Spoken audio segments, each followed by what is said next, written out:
Mga kababayan, maligayang pagbabalik sa Pinas Balita. Ngayon ay araw ng Miyerkules, March 18, 2026. Sa pinaka-latest na update natin sa lagay ng ating panahon sa ngayon ay wala naman tayong minomonitor na naman bagyo sa loob at sa labas ng ating Philippine Area of Responsibility. Pero patuloy tayong makakaranas ng malalakas na hangin na medyo malalamig din na hangin dahil po sa amihan o northeast monsoon. Kung makikita niyo po sa ating pinaka-tinatawag na satellite image or sa ating pinakamapa ay wala tayong anumang LPA na nabubuhos sa ngayon at mga bagyo, pero may mga pag-uulan na nararanasan madalas sa hapon at inaabot po ito hanggang sa gabi. Yun po ay epekto ng mga localized thunderstorms.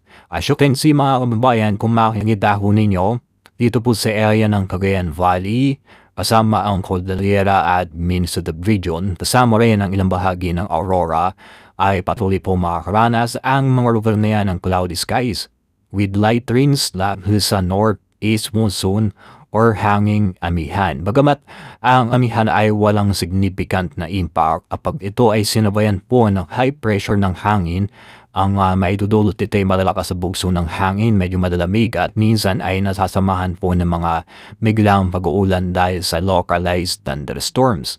Sa ilang bahagi naman ng Metro Manila, Ilocos Region, Calabarzon at the rest ng Central Luzon ay patuloy din na makakaranas ng medyo maulap na kalangitan lalo na sa may hapon at sa gabi dahil pa rin sa amihan o northeast monsoon. So asahan ng mga isolated light rains and heavy rainfall.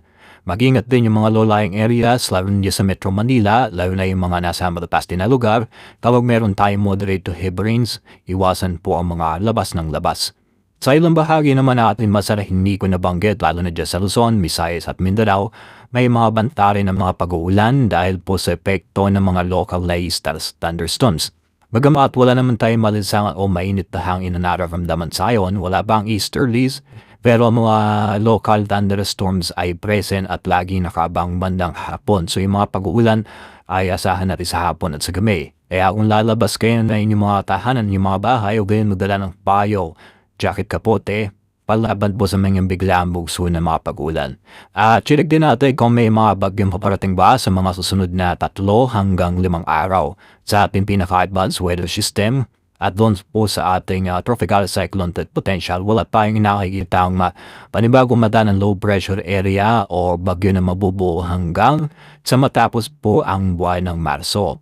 So pagkatapos na po ang buwan ng Marso, mawawala na rin ang epekto ng amihan o northeast monsoon at doon na magsisimula ang puyot at mainit po na panahon. So summer season na, pero hindi ba agad-agad papasok or mabubuo ulit o babalik, no? Or muli rin mararanasan ang habagat, wala pa.